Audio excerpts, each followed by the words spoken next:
আসসালামু আলাইকুম, কেমন আছেন? ভালো আছি আলহামদুলিল্লাহ, ভালো আছি। তো আপনার আম বাগানটা ঘুরে দেখলাম, মাশাআল্লাহ আমের সাইজও ভালো। আর আপনার আমের সবচেয়ে ভালো দিক যেটা দেখলাম সেটা হচ্ছে আপনার আমটা মাঝারি সাইজের।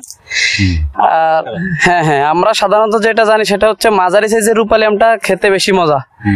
কারণ হচ্ছে যেটা অতিরিক্ত বড় সাইজের সেটা যেটা বড় সাইজের এটা পাম হয়ে যায়, যেটা মাঝারি সাইজের এটা পাম হয় কম। তো আপনার এই বাগানে টোটাল কয়টি গাছ আছে? আছে 1500 গাছ আছে। 1500 গাছ। আপনি আনুমানিক কেমন ফলন আশা করছেন? আমি তো ফলন আশা করছি 20 লাখ টাকা। 20 লাখ টাকার আম বিক্রি করবেন আশা করছেন? সম্ভাব্য। আচ্ছা, তো আপনার আম তো অনেক ফ্রেশ। আপনার কয়বার স্প্রে করছেন এই পর্যন্ত, মানে কি কি পরিচর্যা করছেন? 11 বার স্প্রে দিয়েছি এই যাবত আম ছিঁড়ার পর থেকে। 11 বার? আচ্ছা, তাহলে তো আপনার আম পোকা মুক্ত হওয়ার একটা গ্যারান্টি আছে। আর আপনি কি পাকানোর সময় কোনো প্রকার কেমিক্যাল ইউজ করেন? না। আচ্ছা, আমরা জানি যে খাগড়াছড়ির বেশিরভাগ বাগানই হচ্ছে পাকানোর সময় কেমিক্যাল ইউজ করে না। এটা একটা খাগড়াছড়ি আমের ভালো দিক। আর খাগড়াছড়ি আমের স্বাদও এই জন্য বেশি। আর আপনার আম আমরা দেখতেই পাচ্ছি যে ফ্রেশ এবং মাঝারি সাইজের।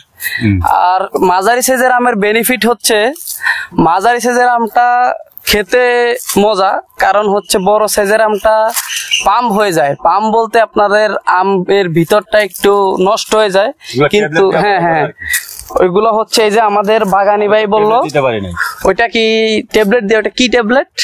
এটার নামটা জানি না অতটা। একটা ট্যাবলেট আছে, ট্যাবলেট দিলে আম বড় হয়। আচ্ছা, তো উনি যেটা বললো আপনারা তো শুনলেন যে যেটা ট্যাবলেট দিয়ে বড় করা হয় বা অতিরিক্ত পিজিআর ব্যবহার করে বড় করা হয়, সেই আমটার আসলে স্বাদটা নষ্ট হয়ে যায়। তো আপনারা আম কেনার সময় অবশ্যই মাঝারি সাইজের আম দেখে কিনবেন। আর আপনাদের যদি কারো পাইকারি বা খুচরা আম রূপালীর প্রয়োজন হয় তাহলে ভাইয়ের নাম্বার আমি কমেন্ট বক্সে দিয়ে দিব। আপনারা ভাইয়ের সাথে সরাসরি যোগাযোগ করতে পারবেন, বা আমার সাথে যোগাযোগ করলেও আমি ভাইয়ের বাগান আপনাদেরকে ঘুরে দেখাবো, প্লাস আপনারা আম সংগ্রহ করতে পারবেন। আপনাদেরকে আমি আরেকটু আমের সাইজটা দেখাই। এই হচ্ছে আমের সাইজ। তো এটাই আমার কাছে মনে হইলো যে এই বাগানের রূপালীটাই সেরা একটা রূপালী। এরকম আরো বাগান আছে। এই বাগানের আম আপনারা কিনেও শান্তি পাবেন, কাউকে গিফট করলে গিফট করতে পারবেন, প্লাস খেয়ে 100% মজা পাবেন, এটা গ্যারান্টি। কারণ আমরা প্রতি বছরই দেখে আসতেছি যে মাঝারি সাইজের আমটার বাজারে চাহিদাও বেশি থাকে, প্লাস স্বাদ এবং মিষ্টতা দুইটাই বেশি থাকে। তো দর্শক, এরকম আরো কৃষি বিষয়ক ভিডিও পেতে এবং কৃষি পণ্যের, কৃষি যন্ত্রপাতির আধুনিক ভিডিও পেতে আমাদের পেজটি ফলো দিয়ে সাথেই থাকুন। ধন্যবাদ।